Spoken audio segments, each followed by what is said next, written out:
Hey guys, welcome back to Girls Unplugged. Today we are talking about all things fictional men because as romance and romanticy girls, there's a lot of red flags, there's a lot of green flags that we notice, and I feel like it's only fair we dissect how they affect our standards in real life. Yeah, as a married woman and a very single woman. Yeah. We have definitely two different life experiences for this one. 100%. But let's get into it. So, first question for you. Who was your first fictional crush that you vividly remember? Are we talking books? Anything. I feel like this is not just books because let's face it, TV characters do this to us as well. Yeah. Just anyone. Okay, I feel like mine was definitely Max from Hocus Pocus. and then, but that was like a very sweet, innocent crush. And then I feel like my first proper one where it was posters on the wall was Edward Cullen. Oh my god, yeah, fair. Okay. I mean, I'm still a Robert Pattinson stan now, aren't I? To be fair. You are. He's the love of my life. Not me so much. Yeah, no. So yeah, but I feel like Max from Hocus Pocus very much sets up a precedent for the rest of my dating life as well, actually. Because he's very grumpy, very brooding, very woe is me. So true. Too cool for school. I've even had an ex called Max. So I think mine has manifested its way into my life. Oh my god, yeah, that's so true. What about yours? I don't even... Do you know what? I genuinely don't remember. I don't remember a lot from childhood. Yeah. I just don't have that type of memory. I feel like the first character I remember being book wise it actually was Edward because I read those books obviously fairly young when they came out, and he was my first I need this man to be my boyfriend in real life. First time I remember it from a book. Actually, that's a lie. Definitely Vampire Academy came before that, so it would have been Dmitri Belikov would have been my first book. I can't remember what would have come first. Yeah, I was just about to say, I can't remember if it was House of Night, Vampire Academy, or Twilight first. I definitely read House of Night after those books, but it would have been Edward or Dimitri, but I remember being absolutely obsessed with the Twilight books, obviously, when they came out. Yeah. TV-wise, Damon Salvatore. Yeah. I was in my late teens when I started watching that show, early 20s even. But that's the first fictional man I remember seeing on TV and being I am so unbelievably obsessed with this man. It's unreal. And then Klaus came in and then Damon never got another look. No, I mean, he got some looks, but Klaus and Caroline, that storyline just... Yeah. See, I'm an Enzo girly, as you know. I mean, he's a lovely man. He is a lovely man. He's a very lovely man. But yeah, that makes sense. I honestly don't know which of those books I read first, but because I definitely always often refer to James Stark from House of Night as my first proper book boyfriend, because I was obsessed with him. Yeah.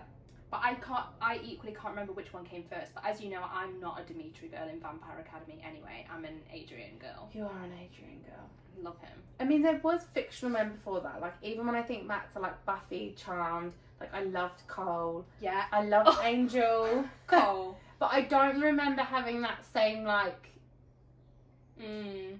infatuation of I literally want my boyfriend to be like this, like I did when I first started watching Damon on TV. Yeah. I need a man like this in my life. Yeah. Because I just feel as a teenager you don't have that same sense of relationships. Do you know what I mean? Yeah, 100%. But Damon is such a walking, talking red flag. It's unreal. Oh yeah, definitely. And Edward.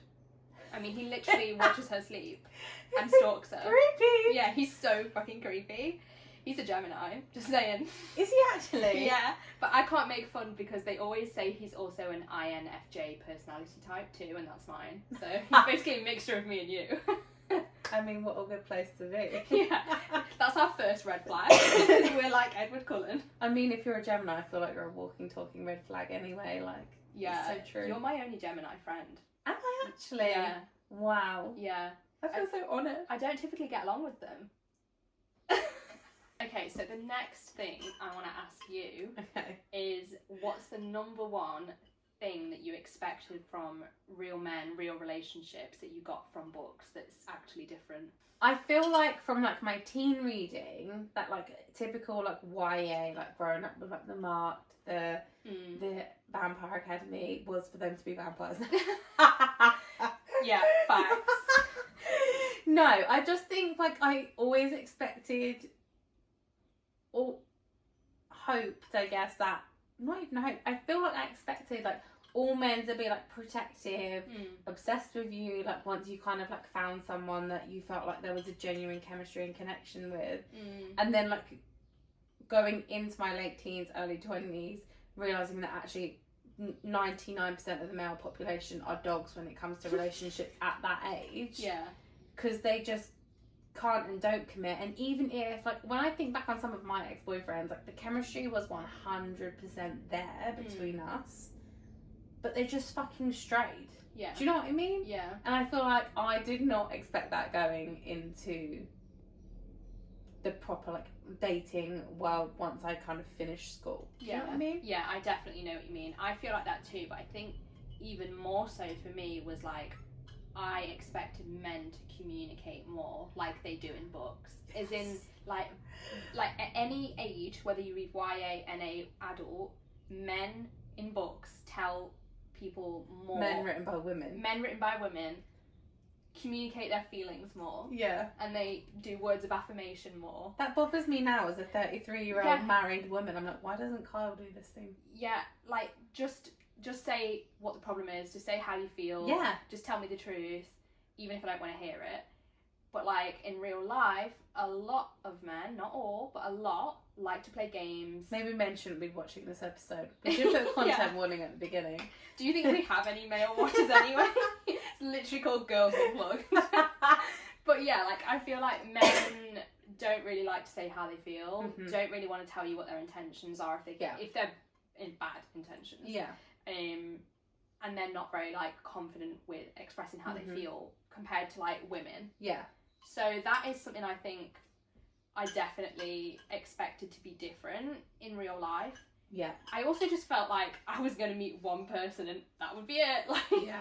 You know, but that doesn't happen for I many definitely people. didn't feel like that. I feel like Sex and the City gave me the right expectations of what I didn't watch that until some I part was of at uni. my life was going to be like. Yeah, I should have watched that younger. I didn't watch it until I was at uni. But yeah, I think the communication thing is the most realistic and biggest thing. Yeah. This is why we want all men to read books written by women. Yeah. So that they understand what we actually want. Yeah. Yeah, it's like a manual Yeah. at this point. It's really easy. Just do Not what just they on do. communication either, guys. No, definitely not. Definitely not. If you feel like you're lacking in the sexual department, read a few books written by women. If you need Rex, hit us up. That made me just think. The sex isn't quite like how it is in books either, sometimes. Depends who you're with. Sometimes it's great. I feel like that, though, can be like length of time in a relationship as well sometimes. Sometimes they're just icky. Yeah, I said it. Yeah, 100%. Sometimes they are just icky, but I feel like sometimes, like, it's very rare that you, like, meet someone, have a one-night stand, and have, like, the most mind-blowing sex of your life. Yeah. Like, that comes of getting to know each other and feeling comfortable and confident with each other, I think. Yeah, but I don't even do that anyway, so I'm only talking about relationships. Yeah, not that there's anything wrong with doing that, you know me, I don't judge. But I have only slept with people I've either been dating or in a relationship with. And even then, sometimes you can have been with someone like 2 months before you sleep with them and you think, this is going to be great, I fancy him so much, and then you're like, I can't say what was that? 2 months to sleep with someone. Okay, but I know what you mean. Yeah. There's a build up, like you'd be seeing each other for a little while, and then you finally do it, and then you're like, oh no. Yeah. Whereas in all books, it's always mind blowing. Yeah. And you're like, and that's it's not true. It's mind blowing when they've been travelling for weeks and they're dirty and they've not showered and they're in a tent. Ooh, no way. That is Feyre and Rhys in War, where it literally says, drown out the sounds of the dying. Oh yeah. Oh my god, that's so true. That is like, no, that can't be good. I refuse to believe it. Yeah, true, fair. Yeah. I mean, who knows? Yeah, I mean, it is Rhysand, so... Okay, so let's talk about actual, like, red flags in books that we love. Yeah. But if it was real life, it would be an absolute no-no. Okay. Okay. So, stalking.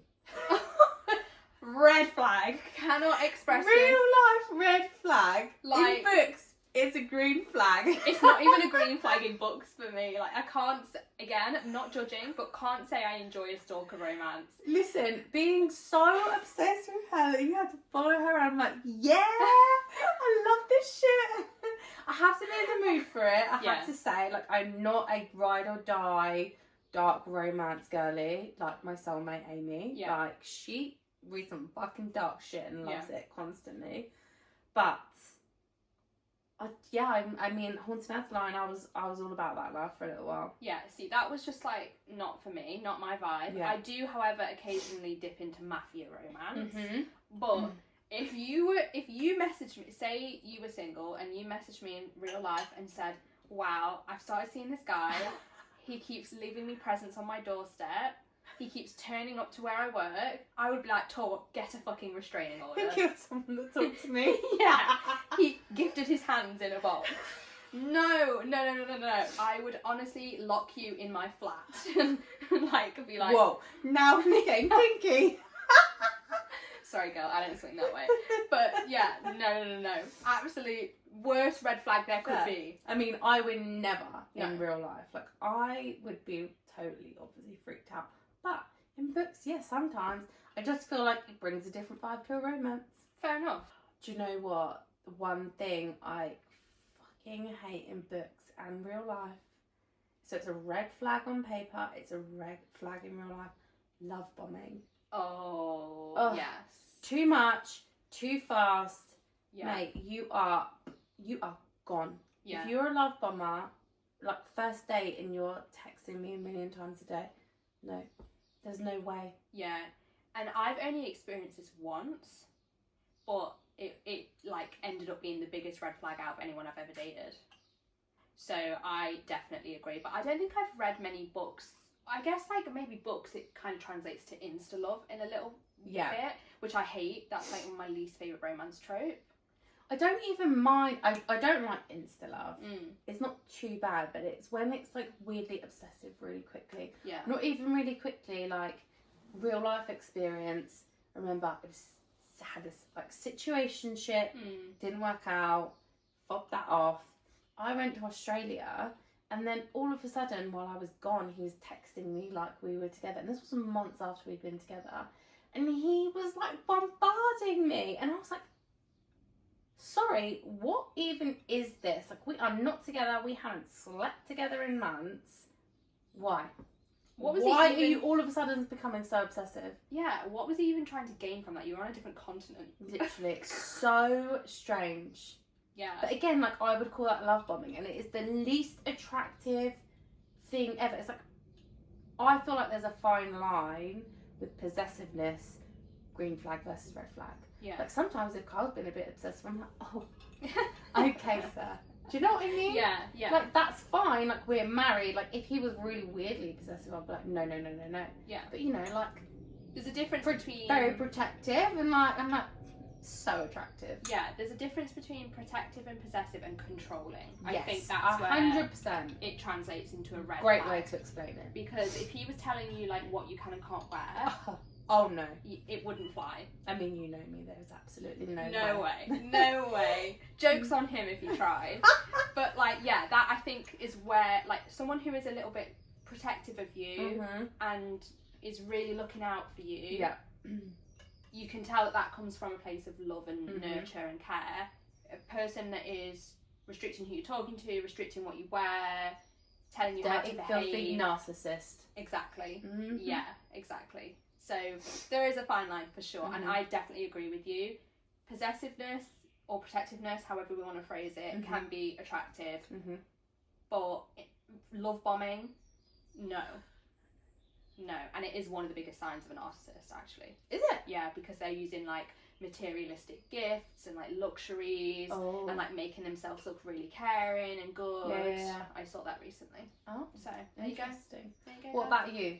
Fictional versus real, red flags, green flags? Things you love, hate. Well, like, yeah, like in books, I really love a grumpy man who, like, doesn't really say how he feels. And I have in the past dated that too, but what I've learned as I've got older is actually that's not very attractive, because you want someone you can laugh with, you want someone who tells you how they feel and can communicate openly. Yeah. But, like, those types of men usually tend to be the ones that are, like, closed off. Yeah. Or they've had some trauma that they haven't dealt with. So I think grumpy men in real life is a bit of a red flag, but I eat it up. Except Kyle. Yeah, but even then, he's not grumpy in the sense that, like, when he comes home and I'm here with you, he's like, hi, how are you? He's so approachable. Do you know what I mean? Like, there's different types. I mean someone who is, like, outwardly unsociable. An arsehole. Yeah. Is what you mean. Yeah. Someone who's a downright fucking prick. Exactly. Yeah. Like, some of the things that these grumpy men in books do to the women at the start. Yeah. Like, even, like, Teddy and Gus in Lost and Lassoed. He's kind of rude to her. He's so rude to her. And it's like, for what? But, you know, what? I'm fucking eating it up. I'm Yeah. like, this is so good. Yeah, but if it was in a book, I mean, if it was in real life, Yeah. no. Yeah, 100%. I agree. I do Yeah. agree with that. Okay, so we're going to play a game of Smash or Pass. Okay. So we'll say some fictional men's names and both say whether we would smash or pass. Yeah. Okay? Yeah. First one, obvious one, Rhysand. Smash. Smash! Smash. Smash. Listen, he's the OG romantasy book boyfriend. He is. He's not for me, but I know what you mean. In adult life. Yeah. Yeah. Kinda. Yeah. Like, Agreed. yeah, he's just the blueprint. He is the blueprint. That's the right thing. He's not the OG. Yeah, He is the blueprint for, like, one of the perfect, like, fictional men. Yeah. Characters. He's morally grey, but, like, he... So swoon-worthy as well. Yeah, he cares about Feyre so much. And his friends. That's one of his most likeable things about him. Yep, he's charismatic. Mm-hmm. He's witty. Mm-hmm. Like, the banter between them, especially in Akamath. Mm-hmm. Rhysand. But spoiler, not too spoilery, well, the thing that he keeps from Feyre in A Court of Silver Flames, massive red flag in fictional life and in real life. It is, but I also don't think it's as bad as people make out. Like, when I read it, I was kind of like, this is clearly a man who is, like, terrified. It's, like, his worst nightmare, given what happened to, obviously, his sister and his mum as well. I want you to say that when you've had a baby. Okay. Okay. Okay. I mean, look me in the eye and say that when you've had a baby. We'll revisit this conversation in 10 years. But no, but, like, I guess it's not that I don't think it's a red flag. I understand Yes, I know. the Yeah, decision. I do get what you're saying. So I still love that man. Me too. Okay, who else have we got? Damon Salvatore. Pass. I knew you were going to pull that face. He's a pass for me. He is such a smash, but only when his hair's not too long. Yeah. Okay, I find it icky, the long hair thing. No offense, men with long hair, Mm. but It's just not for you. the physical vibe, it's when his hair is shorter, like specific seasons. I'm like, yes. Yeah, no, he's a pass for me. Okay, fair. I've never really understood the Damon hype. I don't know why. I like him as a character. Like, I love him and Bonnie as friends. I feel like I'm about to have a heart attack.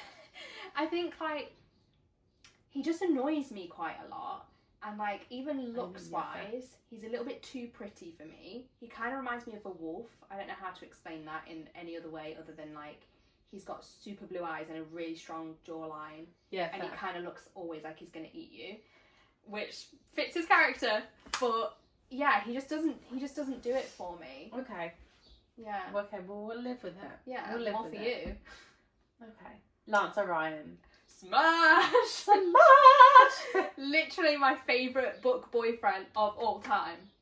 Of all time. I think me too. Yeah. I feel like I have like a tie of like 5, I think, that really stand out for me, but he is right up there with my top fictional men of all time. Yeah, especially in the romantasy space. Mm-hmm. He's grumpy, but not with Darcy, really. Not, Yes. Especially not in the later books. Yes. He's so intelligent. Mm-hmm. He's kind of emo.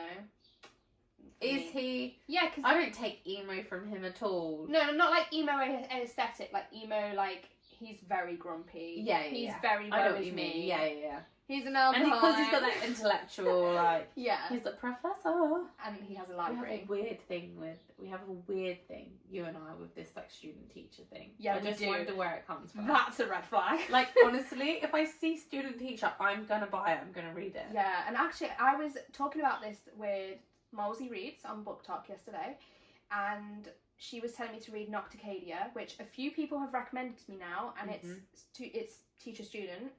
And I was realising I haven't read one in a long time, so I got to bump that up the TBR. Interesting. Okay, fine. Nocticadia on the list. Yeah, but yeah, Lance, smash, all day, any position, over and over again. Okay, Carter Beckett. Pass. Why? I love him, Yeah. but he would drive me mad. Yeah. And he is a bit of an ick sometimes. He's a bit cringe. Oh my god, he is. Yeah. I can only see him as a friend or like a brother. See, I feel like if we were playing like Fuck, Marry, Kill, you'd do him. Because Depends who is against. you'd have to. But I do get what you mean. He would drive me round the twist. Yeah, like, I mean... would. You're right. It probably would be a pass. I just feel bad saying that because I love his character so much. But in a sense of dating, you're right. I think it would be a pass. Like, I personally couldn't date someone like that. No, I love him as a character as well. But if we were talking about, like, to date, to marry, he would be bottom of the playing for keeps list for me, actually, out of all of their guys. Fair. Yeah. Oh, So- I feel like we need to do, like, an episode on sports romance, you know? Yeah, or, like, just an episode of, like, ranking book boyfriends as well. How do you feel about that, guys? Let us know. Book boyfriends, yes. Comment below if you want to see that. But yeah, no. Okay, fair. Gus, what's his face from Beach Read? Gus Everett. Gus Everett, that's it. Smash. See, I'd pass. Really? Yeah. He's a bit sweet for you. He's a bit too sweet for me, yeah, you're right. For me, he is perfect. Yeah. He is literally like... Yeah, I want a real life Gus Everett. He is so We need to freaking find you a Gus or a cute. Dusty. Yeah, we do. A Dusty, please, because he's got a nose ring. But no, but like, I just love everything about him. So sweet. I love that you love Sweetman. It's I do. really adorable. Apparently not in real life, though. Apparently it doesn't translate weird. But no, Gus is like... I actually think that Gus is the perfect balance of sweet but not too sweet, actually, because there is some bits where he's kind of grumpy. Mm-hmm. And like, they hate each other at the start. They do, don't they, actually? Yeah. I forget about that. It's a real tension. Not hate, but it's Yeah, like a real it's not tension. enemies to lovers, but it's dislike to lovers. Yeah. Yeah. Okay, definitely. last one. Edward Cullen. I mean, I know he's not actually 17, but I can only see him as 17. Maybe if I was still... If you were 17. If I was 17, it would be a smash. Adult me would pass. Because he is a walking red flag. Yeah, I feel the same. Like, if I was answering this as a 19-year-old girl, reading the books originally, it would be yes. Me now, I don't like the books, and I hate to say this, don't like the actor that plays him in the films. So I have no attraction to the character in anything. I still love watching the films. Yeah. Hated the reread of the books. Yeah. Yeah. So no part of me is attracted to that character any longer. Yeah, although you've actually just reminded me, if it's like Dilf Breaking Dawn Edward, smash. Especially if it's Dilf Breaking Dawn movie Edward, and it's Robert Pattinson in a hoodie when he's like, "You've given me no choice." I love that bit. But yeah, I'd smash him. Fair. For sure. Fair. Okay, well, that was a lot of fun, and I feel like even though we've maybe got some unrealistic standards from bookish men, it's helping us not settle for less in real life. Yeah, I mean, even still married, I still expect more and more from the books I read. As you should. But that was so much fun. don't forget to drop us a comment below actually and tell us what your biggest bookish red flag is in men, and also let us know if you would like us to do an episode on ranking book boyfriends or sports romance as a genre. We could definitely do a whole episode about that. We are big sports romance fans. 100%. Yeah. Huge.